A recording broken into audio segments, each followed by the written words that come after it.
ಸ್ನೇಹಿತರೆಲ್ಲರಿಗೂ ನಮಸ್ಕಾರ. ನಿಮ್ಮ ಹತ್ರ ಬ್ಯಾಂಕ್ ಅಕೌಂಟ್ ಇದೆಯಾ? ನಿಮ್ಮ ಹತ್ರ ಇನ್ಶೂರೆನ್ಸ್ ಇದೆಯಾ?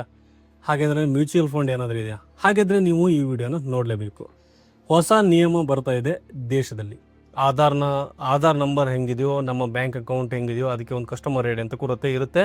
ಅದೇ ಥರನೇ ಇವಾಗ ಒಂದು ಹೊಸ ನಂಬರ್ ಬರ್ತಾ ಇದೆ ಪ್ರತಿಯೊಬ್ಬರಿಗೂ ಕೂಡ ದೇಶದಲ್ಲಿ. ಅದಕ್ಕೆ ಹೊಸ ಡೆಡ್ಲೈನ್ ಕೂಡ ನೀಡಲಾಗಿದೆ. ಇಂತಿಷ್ಟು ಟೈಮ್ ಒಳಗಡೆ ನಂಬರನ್ನು ಕಡ್ಡಾಯ ಅಂಥೇಳಿ ಘೋಷಣೆ ಕೂಡ ಮಾಡಿದ್ದಾರೆ.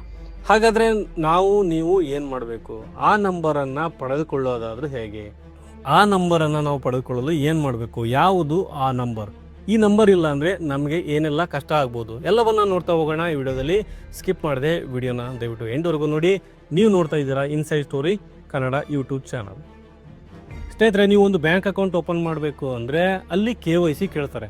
ನೀವು ಮ್ಯೂಚುವಲ್ ಫಂಡ್ ಒಂದು ಮ್ಯೂಚುವಲ್ ಫಂಡ್ ಮಾಡಿಸ್ತೀವಿ ಅಂದರೂ ಕೂಡ ಅಲ್ಲಿ ಈ KYC ಮಾಡಬೇಕು. ನಿಮ್ಮದು ಆಧಾರ್ ಕಾರ್ಡ್ ಕೊಡಿ, ಅದು ಕೊಡಿ, ಇದು ಕೊಡಿ ಅಂತ ಕೇಳ್ತಾರೆ.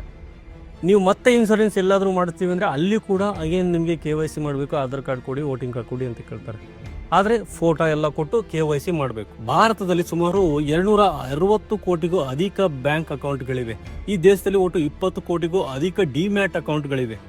ಅಂದರೆ ಬೇರೆ ಬೇರೆ ಅಕೌಂಟ್ಗಳಿಗೆ ಬೇರೆ ಮತ್ತೆ KYCಯನ್ನು ಮಾಡಿಸಲೇಬೇಕು. ಪ್ರತಿ ಸಲನೂ ಕೂಡ KYC ಅನ್ನೋದು ನೋ ಯುವರ್ ಕಸ್ಟಮರ್ ಅನ್ನೋದಕ್ಕಿಂತ ಜಾಸ್ತಿ ಆಗಿದೆ ಕೇಳಿ ಯುವರ್ ಕಸ್ಟಮರ್ ಅನ್ನೋ ರೀತಿ ಆಗ್ಬಿಟ್ಟಿದೆ. ಜನರಿಗೂ ಕೂಡ ಹೆಡ್ಡೇಂಕು, ಬ್ಯಾಂಕ್ಗಳಿಗೂ ಕೂಡ ದೊಡ್ಡ ಖರ್ಚು. ಆದರೆ ಆಗಸ್ಟ್ ತಿಂಗಳಿನಿಂದ ಹೊಸ ಸಿಸ್ಟಮ್ ಅನ್ನ ಚೇಂಜ್ ಮಾಡ್ತಾ ಇದ್ದಾರೆ. ಭಾರತ ಸರ್ಕಾರ CKYC 2.0 ಅನ್ನ ಹೊಸ ಅಸ್ತ್ರವನ್ನು ಕೂಡ ಲಾಂಚ್ ಮಾಡ್ತಾ ಇದೆ. ನಮ್ಮೆಲ್ಲರಿಗೂ ಕೂಡ ಒಂದು ಹೊಸ ನಂಬರ್ ಬರ್ತಾ ಇದೆ. ಅದು 14 ಡಿಜಿಟ್ ಇರುತ್ತೆ. ಅಂದರೆ 14 ಅಂಕಿಗಳ ಹೊಸ ನಂಬರ್ ಬರ್ತಾ ಇದೆ. ನಮ್ಮ ಆಧಾರ್ ಕಾರ್ಡ್ ಅಷ್ಟೇ ನಮಗೆ ಇದು ತುಂಬಾ ಇಂಪಾರ್ಟೆಂಟ್ ಆಗುತ್ತೆ. CKYC ನಂಬರ್ ಎಲ್ಲ ಕೆಲಸವನ್ನು ಕೂಡ ಹಣಕಾಸಿಗೆ ಸಂಬಂಧಪಟ್ಟ ಹಾಗೆ ಬ್ಯಾಂಕ್ ಸೇರಿ ಎಲ್ಲ ಕೆಲಸವನ್ನು ಸೂಪರ್ ಫಾಸ್ಟ್, ಸೂಪರ್ ಈಸಿಯಾಗಿ ಮಾಡುತ್ತೆ. ಇದು ಹಾಗಂತೇಳಿ ಸೆಂಟ್ರಲ್ KYC CKYC ಅನ್ನೋದು ಭಾರತಕ್ಕೆ ಹೊಸ ಕಾನ್ಸೆಪ್ಟ್ ಏನಲ್ಲ. ಇದು 2016ರಲ್ಲಿ ಮೊದಲ ಬಾರಿಗೆ CKYC 1.0 ಅನ್ನು ಕೂಡ ಜಾರಿಗೆ ತಂದಿತ್ತು. ಅದನ್ನೀಗ ಮ್ಯಾಸಿವ್ ಆಗಿ ಅಪ್ಡೇಟ್ ಮಾಡ್ತಾ ಇದ್ದಾರೆ. ಮೊದಲಿಗೆ ಏನಿದು CKYC 2.0 ಅನ್ನೋದನ್ನ ಬಹಳ ಸಿಂಪಲ್ ಆಗಿ ಅರ್ಥ ಮಾಡ್ಕೊಳ್ಳೋಣ. ನೋಡಿ, ಈ ನಂಬರ್ ಇದ್ರೆ ಸಾಕು. ಪ್ರತಿಯೊಂದು ಬ್ಯಾಂಕ್ ಅಕೌಂಟ್ ಆಗಲಿ, ಇನ್ಶೂರೆನ್ಸ್ ಆಗಲಿ, ಮ್ಯೂಚುವಲ್ ಫಂಡ್ ಆಗಲಿ, ಯಾವುದೇ ಸಂಸ್ಥೆಗೆ ಹೋದಾಗ ನೀವು ಬೇರೆಯಾಗಿ ಐಡೆಂಟಿಟಿ ಅಡ್ರೆಸ್ ಪ್ರೂಫನ್ನು ನೀವು ಕೊಟ್ಟು ನಿಮ್ಮನ್ನು ನೀವು ಪ್ರೂವ್ ಮಾಡ್ಕೊಳ್ಳೇಬೇಕು. ಆದರೆ ಈ CKYC ನಂಬರಿಂದ ನೀವು ಪ್ರೂವ್ ಮಾಡೋ ಅವಶ್ಯಕತೆ ಇಲ್ಲ. ಬದಲಾಗಿ ಸೆಂಟ್ರಲ್ ರಿಜಿಸ್ಟರ್ನಲ್ಲಿ ಆಲ್ರೆಡಿ ಸೇವ್ ಆಗಿರೋ ನಿಮ್ಮ ವೆರಿಫೈಡ್ ಡೇಟಾವನ್ನು ಎಲ್ಲ ಕಡೆ ನೀವು ಶೇರ್ ಕೂಡ ಮಾಡ್ಕೋಬಹುದು. ಇದೇ ವರ್ಷ 2026 ಆಗಸ್ಟಲ್ಲಿ ಇದು ಲಾಂಚ್ ಆಗ್ತಾ ಇದೆ. ಇದಕ್ಕಾಗಿ ಪ್ರತಿಯೊಬ್ಬರಿಗೂ ಕೂಡ 14 ಡಿಜಿಟ್ನ ಕಾಮನ್ ನಂಬರನ್ನು ಕೊಡಲಾಗ್ತಾ ಇದೆ. ಈ ಒಂದೇ ಒಂದು ನಂಬರ್ ಅಡಿಯಲ್ಲಿ ನಿಮ್ಮ ಎಲ್ಲ ಡೀಟೇಲ್ಸ್ ಸೇಫ್ ಆಗಿ ಸ್ಟೋರ್ ಆಗುತ್ತೆ. ಈ ಡೇಟಾವನ್ನು central KYC records register maintain ಕೂಡ ಮಾಡುತ್ತೆ. ಸೊ ಇದರ ಅಡಿಯಲ್ಲಿ ನೀವು ಹೊಸ ಅಕೌಂಟ್ ಓಪನ್ ಮಾಡುವಾಗ ಅಥವಾ ನಿಮ್ಮ ಇನ್ಫಾರ್ಮೇಷನ್ ಅಪ್ಡೇಟ್ ಮಾಡುವಾಗ ಮತ್ತೆ ಸೇಮ್ ಡಾಕ್ಯುಮೆಂಟನ್ನು ಅಪ್ಲೋಡ್ ಮಾಡೋದೆಲ್ಲೂ ಕೂಡ ಇರೋದಿಲ್ಲ. ಮುಖ್ಯವಾಗಿ ಇಲ್ಲಿ RBI ಮತ್ತು IRDA ಮ್ಯೂಚುವಲ್ ಫಂಡ್ ಹೌಸ್ಗಳ ಈ ಒಂದೇ ನಂಬರ್ ಅಡಿಯಲ್ಲಿ ಸ್ಟೋರ್ ಆಗಿರೋ ಮಾಹಿತಿಯನ್ನು ಬಳಸ್ಕೊಳ್ತವೆ. ಇಲ್ಲಿ ಬ್ಯಾಂಕ್ ಅಥವಾ ಹಣಕಾಸು ಸಂಸ್ಥೆಗಳಿಗೆ ಬೇಕಾಗಿರೋದು ಕೇವಲ ನಿಮ್ಮದೊಂದು ಅಪ್ರೂವಲ್ ಸಂಖ್ಯೆ ಅಷ್ಟೇ. ಅಂದರೆ ಅಪ್ರೂವಲ್ ಅಷ್ಟೇ. ನೀವು ನಿಮ್ಮ ಮೊಬೈಲ್ಗೆ ಬರೋ ಒಂದು OTP ಮೂಲಕ ಅವರಿಗೆ ಹೇಳಿದರೆ ಸಾಕು, ನಿಮ್ಮ ಕಂಪ್ಲೀಟ್ ಡೇಟಾ ಸೆಂಟ್ರಲ್ ಸರ್ವರ್ನಿಂದ ಆಟೋಮೆಟಿಕ್ಲಿ ಆ ಸಂಸ್ಥೆಗೆ ಹೋಗುತ್ತೆ. ಸೂಪರ್ ಫಾಸ್ಟ್ ಆಗಿ ಪ್ರೊಸೆಸ್ ಕೂಡ ಆಗುತ್ತೆ. ಹೊಸ ಅಕೌಂಟ್ ಓಪನ್ ಮಾಡೋಕೆ ದಿನಗಂಟಲೇ ಬೇಕಾಗುತ್ತೆ. ಎಲ್ಲವೂ ಇನ್ಸ್ಟೆಂಟ್ ಆಗಿ ಓಪನ್ ಆಗುತ್ತೆ. ಸ್ನೇಹಿತರೆ, ಆಲ್ರೆಡಿ ಇರೋ KYC ಸಿಸ್ಟಮ್ನಲ್ಲಿ 120 ಕೋಟಿಗೂ ಅಧಿಕ ಗ್ರಾಹಕರು ರೆಕಾರ್ಡ್ಸ್ ಕೂಡ ಇವೆ. ಪ್ರಾಬ್ಲಮ್ ಏನಂದರೆ ಇವುಗಳಲ್ಲಿ ಬಹುತೇಕ ಡೇಟಾ ಜಂಕ್ ಆಗಿವೆ. ಅಂದರೆ ಡೂಪ್ಲಿಕೇಟ್ ಎಂಟ್ರೀಸ್ ಆಗಿವೆ, ಇನ್ಕಂಪ್ಲೀಟ್ ಇನ್ಫಾರ್ಮೇಷನ್ ಕೂಡ ಇದೆ. ಹಾಗೆ completed out of date documents ಕೂಡ ಇವೆ. ಅಂದರೆ ಒಬ್ಬನೇ ವ್ಯಕ್ತಿಯ ಹೆಸರು 4 ಬೇರೆ ಸ್ಪೆಲ್ಲಿಂಗ್ಗಳಲ್ಲಿ ಸೇವ್ ಆಗಿರುತ್ತವೆ. ಈ ಥರದ್ದೆಲ್ಲ ವಿಳಾಸ ಹಳೆದಾಗಿರೋದು, ಬಹಳ ಹಿಂದಿನ ಮುಸ್ಕಾದ PDF ಕಾಪಿ ಸರ್ವರ್ನಲ್ಲಿ ಹಾಗೆ ಕೊಳಿತಾ ಇವೆ. ಇದೇ ಕಾರಣಕ್ಕೆ ಏನಾಗ್ತಿತ್ತು ಅಂದರೆ ನಮ್ಮ ರಿಸರ್ವ್ ಬ್ಯಾಂಕ್ ಆಫ್ ಇಂಡಿಯಾ ಸೇರಿದ ಹಾಗೆ ಪ್ರಮುಖ ರೆಗ್ಯುಲೇಟರಿಗಳು ಈ ಹಳೆಯ ಸೆಂಟ್ರಲ್ ರಿಜಿಸ್ಟರ್ ಡೇಟಾವನ್ನು ನಂಬ್ತಾ ಇರಲಿಲ್ಲ. ಅಲ್ಲದೆ ಆ ಡೇಟಾನ ತಗೊಳ್ಳೋಕ್ಕೆ ಅವರು ಒಪ್ತಾನೂ ಇರಲಿಲ್ಲ.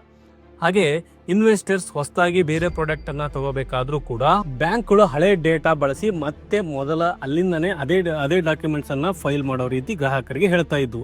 ಇದರಿಂದ ತುಂಬಾ ಡಿಲೇ ಆಗ್ತಿತ್ತು. ಸಿಕ್ಕಾಪಟ್ಟೆ ಪೇಪರ್ ವರ್ಕ್ ಕೂಡ, ದುಡ್ಡು ಕೂಡ ಖರ್ಚಾಗ್ತಾ ಇತ್ತು. ಆದರೆ ಈಗ ಈ CKYC 2.0ನಲ್ಲಿ ತರುತ್ತಿರುವ ಅತಿ ದೊಡ್ಡ ಪ್ರಭಾವಶಾಲಿ ಬದಲಾವಣೆ ಅಂದರೆ ಅದು ಕಾನ್ಫಿಡೆನ್ಸ್ ಸ್ಟೋರ್ ಅಥವಾ ಟ್ರಸ್ಟ್ ಮೆಟ್ರಿಕ್. ಹಳೆ ಸಿಸ್ಟಮ್ನಲ್ಲಿ ನಿಮ್ಮ ಡೇಟಾ ಇದೆಯಲ್ಲ ಇದೆಯೋ ಇಲ್ವೋ ಅನ್ನೋದು ಮಾತ್ರ ಗೊತ್ತಾಗ್ತಿತ್ತು. ಆದರೆ ಈ ಹೊಸ ಸಿಸ್ಟಮ್ನಲ್ಲಿ ಪ್ರತಿಯೊಬ್ಬರು ಕಸ್ಟಮರ್ ಡೇಟಾಗೂ ಒಂದು ರೇಟಿಂಗ್ ಅಥವಾ ಸ್ಕೋರ್ ಸಿಗುತ್ತೆ.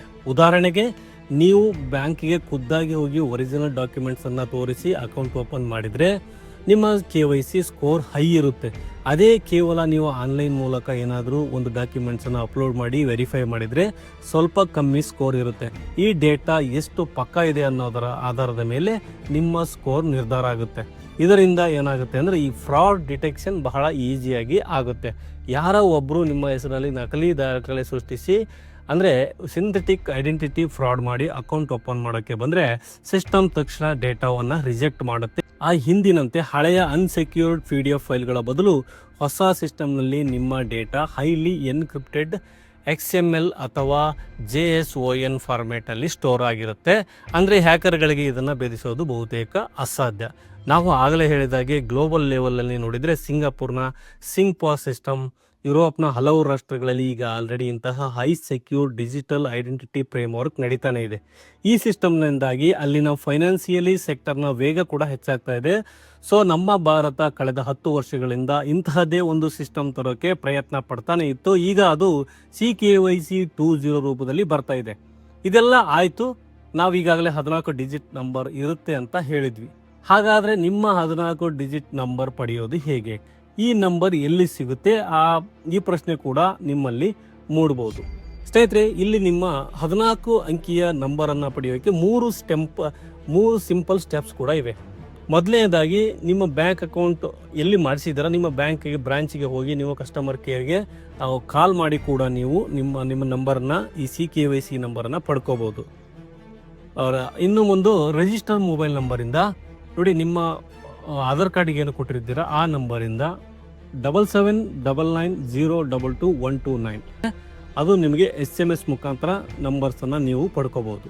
ಇನ್ನು 3ನೇ ಸ್ಟೆಪ್, ಇದೆಲ್ಲ ಬೇಡ ಅನ್ನೋರಿಗೆ ಸ್ವಲ್ಪ ಟೈಮ್ ಇರೋರು ಅಫಿಷಿಯಲಿ ಪೋರ್ಟಲ್ ಆದ ಈ KYC ಸ್ಕ್ರೀನ್ನಲ್ಲಿ ನೋಡ್ತಾ ಇದ್ದೀರಲ್ಲ ಆ ವೆಬ್ಸೈಟ್ನಲ್ಲಿ ಭೇಟಿ ನೀಡಿ ನೀವು ಪೇಜಲ್ಲಿ CKYC ಕಾರ್ಡ್ ಮೇಲೆ ಕ್ಲಿಕ್ ಮಾಡಬೇಕು. ಅಲ್ಲಿ ನಿಮ್ಮ ರಿಜಿಸ್ಟರ್ ಮೊಬೈಲ್ ನಂಬರ್ನ ಹಾಕಿದರೆ ನಿಮಗೊಂದು OTP ಬರುತ್ತೆ. ಅಲ್ಲಿ ಆ ರೀತಿಯಾದ ಒಂದು ಪೇಜ್ ಕೂಡ ಓಪನ್ ಆಗುತ್ತೆ. ಅಲ್ಲಿ ನಿಮ್ಮ ನಂಬರ್ ಪಡೆಯೋಕ್ಕೆ ರಿಕ್ವೆಸ್ಟ್ ಹೋಗುತ್ತೆ. ಎಲ್ಲ ದಾರಿ ಮೂಲಕ ಕೂಡ ನೀವು CKYC ನಂಬರನ್ನು ಅಲ್ಲದೆ ನೀವು RBI ಕೂಡ ಕಳೆದ ಕೆಲ ದಿನಗಳಿಂದ ನಿಮ್ಮ CKYC ಸ್ಟೇಟಸನ್ನು ಕ್ಯಾಂಪೇನ್ ಮಾಡ್ತಾ ಇದೆ. ಆ ಮೆಸೇಜ್ ನಿಮಗೂ ಕೂಡ ಬಂದಿರ್ಬೋದು. ಇದರಿಂದ ಇಡೀ ದೇಶದ ಫೈನಾನ್ಷಿಯಲ್ ಇಂಡಸ್ಟ್ರಿಗೆ ಲಾಭ ಆಗುತ್ತೆ, ಇಂಡಿವಿಜುವಲ್ಗೆ ಮಾತ್ರ ಅಲ್ಲ. ಯಾಕಂದರೆ ಡೇಟಾ ನೋಡಿ, ವರ್ಲ್ಡ್ ಬ್ಯಾಂಕ್ ಡೇಟಾ ಪ್ರಕಾರ ಭಾರತದ 89-90 ವಯಸ್ಕರ ಬಳಿ ಬ್ಯಾಂಕ್ ಅಕೌಂಟ್ ಇದೆ. ಆದರೆ ಮ್ಯೂಚುವಲ್ ಫಂಡ್ ಅಥವಾ ಇನ್ಶೂರೆನ್ಸ್ ಪೆನಿಟ್ರೇಷನ್ ಎಷ್ಟಿದೆ ಗೊತ್ತಾ? 10% ಮಾತ್ರ. ಹಳ್ಳಿಗಳಲ್ಲಿ ಟೈರ್ 2, ಟೈರ್ 3 ನಗರಗಳಲ್ಲಿ ಜನರಿಗೆ ಮ್ಯೂಚುವಲ್ ಫಂಡ್ನಲ್ಲಿ ಇನ್ವೆಸ್ಟ್ ಮಾಡೋ ಆಸೆ ಕೂಡ ಇದೆ. ಆದರೆ ಆ ಅರ್ಜಿ ತುಂಬೋದು, ಜೆರಾಕ್ಸ್ ಕಾಪಿ, ಎಲ್ಲ ಡಾಕ್ಯುಮೆಂಟ್ಸ್ ಕೊಡೋದು, ಈ ಪೇಪರ್ ವರ್ಕ್ನ ತೆಲುವಿಗೆ ಹೆದರಿ ಸುಮ್ಮನಾಗ್ತಾ ಇದ್ದಾರೆ. ಈ CKYC 2.0 ಬಂದಮೇಲೆ, ಆ ನಂಬರ್ ಬಂದಮೇಲೆ ಈ ಭಯ ಇರೋದಿಲ್ಲ. ಇಲ್ಲಿ ಬ್ಯಾಂಕ್ ಅಕೌಂಟು ಇರೋ ಎಲ್ಲರಿಗೂ ಕೂಡ ಇನ್ವೆಸ್ಟ್ ಮಾಡೋಕ್ಕೆ ಈಸಿ ಆಗುತ್ತೆ. ಸಪ್ರೇಟ್ KYC ಅಗತ್ಯನೇ ಇಲ್ಲ.